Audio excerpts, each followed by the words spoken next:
בטורקיה תפסנו הרבה ערבים, אספנו אותם. תגומו, קומו, הם קמו. הרג את כולם. הכפר נמחק. שאכן אמרו שהיה טבח. What happened here wasn't only pushing away the Palestinians from their village. What happened here is that they did not let the Palestinians go away just like this. They first of all killed many of them, and there was not any reason to do it. או אני או הם. מדינה לוקחים עם חרב.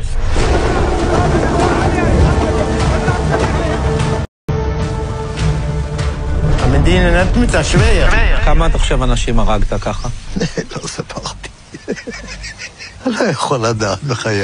היה לי מקלע עם 250 כדורים.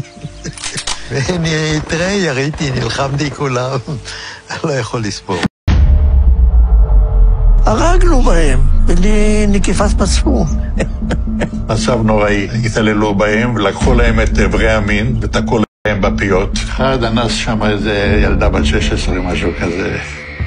היו חבר'ה שלקחו את הלוויורים ורדפו אחרי חבר'ה ושרפו אותם. זה היה משהו זוועתי וזה אסור לספר, אני לא אדבר על זה, כי זה יכול להיות סקנדל שלם מהעניין הזה.